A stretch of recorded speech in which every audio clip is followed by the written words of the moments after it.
کل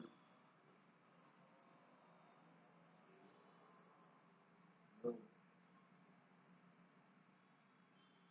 تمام کمیونٹی میں شادیوں پر حد سے زیادہ خرچ کرتے ہیں، جس کو اسلامی نقطۂ نظر سے فضول خرچی کہا جاتا ہے۔ ایک شادی پر 5 سے 25 لاکھ روپیہ خرچ ہوتا ہے۔ اس طریقے سے شادیاں مہنگی ہوئی تو غریب لڑکیاں بیچاری بغیر نکاح کے رہ گئی اور جنسی اور نفسیاتی خواہشات ان کو بھی لگی ہوئی ہے، تو وہ جہاں کہیں بھی اپنے آس پاس میں منہ مار لیتی ہے اور کسی کے ساتھ الحاق کر کے فرار کی راہ اختیار کرتی ہے۔ یہ بنیادی غلطی معاشرے کی ہے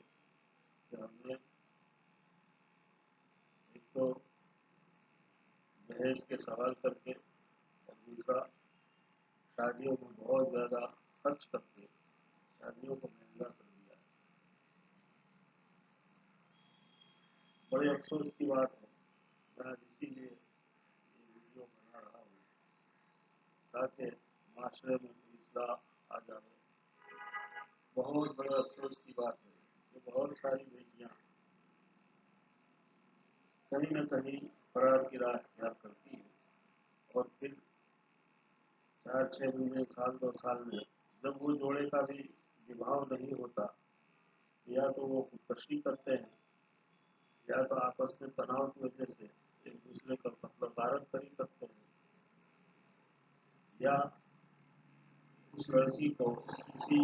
دوائی خانے میں بیچ دیا جاتا ہے۔ بڑے افسوس کی بات ہے، ہر مذہب، ہر مسلک، ہر قوم، ہر ملت کے اندر میں یہ باتیں پائی جاتی ہے اور کوئی اس کی طرف آواز اٹھانے کو تیار نہیں ہے، نہ اس کے اوپر کوئی پہل کرنے کو تیار ہے۔ بنیادی چیز یہ ہے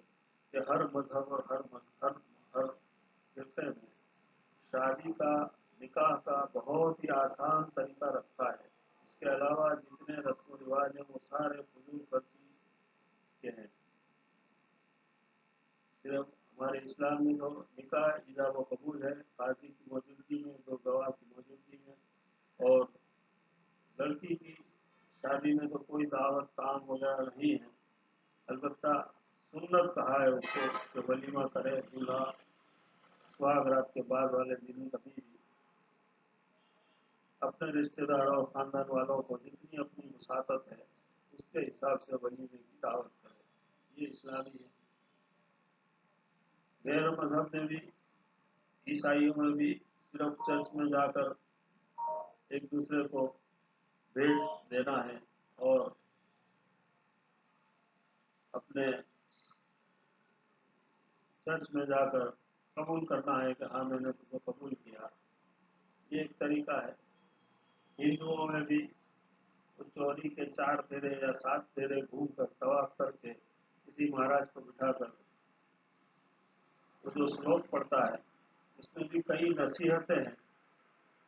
شادی کے بعد نبھاؤ کی۔ تو اس طریقے سے